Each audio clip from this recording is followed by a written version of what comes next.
വും കൽക്കീരൂപികളായിരിക്കുന്ന എല്ലാ നാരായണന്മാർക്കും ഭഗവത്ഗീത പാഠത്തിലേക്ക് സ്വാഗതം. നമ്മൾ ഭഗവത്ഗീതയുടെ 1ാമത്തെ പാഠമാണ് പഠിക്കാൻ പോകുന്നത്. എല്ലാ നാരായണന്മാർക്കും എൻ്റെ ഹൃദയം നിറഞ്ഞ പുതുവത്സരാശംസകൾ. ഞാൻ നിങ്ങളുടെ സ്വന്തം ഷീലായപ്പൻ. നമ്മൾ ഭഗവത്ഗീതയുടെ 2ാം അധ്യായമായ സാഖ്യയോഗത്തിലെ 16ാമത്തെ ശ്ലോകമാണ് പഠിക്കാൻ പോകുന്നത്. ഇത് പഠിക്കുന്നതിന് മുമ്പ് നമുക്ക് ഭഗവത്ഗീതയുടെ ധ്യാന ശ്ലോകം ഒന്ന് ചെല്ലാം. പാർത്ഥായ പ്രതിബോധിതാം ഭഗവതാ നാരായണേന സ്വയം വ്യാസേന ഗ്രഥിതാം പുരാണ മുനിനാ മധ്യേ മഹാഭാരതം അദ്വൈതാമൃതവർഷിണീം ഭഗവതീം അഷ്ടാദശാധ്യായിനി അമ്പത്യാമനുസന്തധാമി ഭഗവത്ഗീതേ ഭവദ്ദേശണം. അപ്പൊ നമുക്ക് ശ്ലോകം എന്താണെന്ന് നോക്കാം. നാ സതോ വിദ്യതേ ഭാവോ നാഭാവോ വിദ്യതേ സദഃ ഉഭയോരപി ദൃഷ്ടാന്തോസ്തനയോസ്തത്വദർശിഭീം. അപ്പൊ ഈ ശ്ലോകത്തിന്റെ അർത്ഥം ഇതാണ്: ഇല്ലാത്തതായ ഒരു വസ്തു ഒരിക്കലും ഉണ്ടാകുന്നില്ല, ഉള്ളതായ ഒരു വസ്തുവിന് ഒരിക്കലും നാശവും ഇല്ല.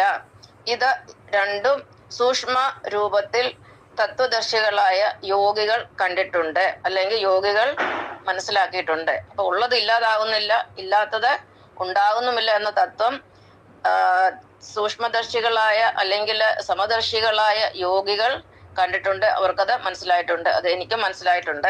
അപ്പൊ എന്താണ് ഉള്ളത്, എന്താണ് ഇല്ലാത്തത്? നമ്മുടെ ശരീരം എന്ന് പറയുന്ന ഉള്ളതല്ല. കാരണം ഇത് നമ്മൾ കുറെ നാൾ ഈ ഭൂമിയിൽ ജീവിക്കും, പിന്നെ നമ്മൾ ഇത് ഇവിടെ ഉപേക്ഷിച്ചിട്ട് പോവുകയാണ് ചെയ്യുന്നത്. അപ്പൊ ഈ ശരീരത്തിന് ഒരു സ്ഥിരതയില്ല, ഇതിന് നാശമുള്ളതാണ്. അതുകൊണ്ട് ഇത് നമ്മുടെ ശരീരം എന്ന് പറയുന്ന ഉള്ള ഒരു സാധനമല്ല. എന്നാൽ നമ്മുടെ ഉള്ളിൽ ഉള്ളതെന്ന് പറയുന്നത് നമ്മുടെ ആത്മാവായിരിക്കുന്ന ഭഗവാനാണ്, നാരായണനാണ് ഉള്ളതെന്ന് പറയുന്നത്. നാരായണന് മാത്രം ഒരിക്കലും നാശമില്ല. ഇപ്പൊ ശരീരത്തിന് നാശമുണ്ട്. ഇത് കലിയുഗമാണ്. കലിയുഗം ഇനി തീരാൻ അധികം കാലമില്ല. അപ്പം കലിയുഗ തീരുന്നതോടുകൂടി പരിണാമ ശൃംഖലയിൽ അവസാനം വന്ന മനുഷ്യൻ ആദ്യം പോകും. പിന്നീട് ക്രമേണ ബാക്കിയുള്ള പക്ഷിമൃഗാദികളും വൃക്ഷലതാദികളും എല്ലാം നശിച്ചു പോകും. ഭൂമി ബ്രഹ്മപ്രളയത്തിലാവും. അതിനുശേഷം ഭൂമി ചൂട് പിടിച്ച് ഉരുകി ഒരു ഗ്യാഷ്യസ് ബോളായിട്ട് ബ്രഹ്മാണ്ടത്തിലേക്ക് ഇതിനെടുക്കുന്ന 432 കോടി വർഷമാണ്. പിന്നീട് ഒരു 432 കോടി വർഷം കൊണ്ട് പ്രപഞ്ചം പഴയ രീതിയിലാവും, എല്ലാം പുനർജനിക്കും.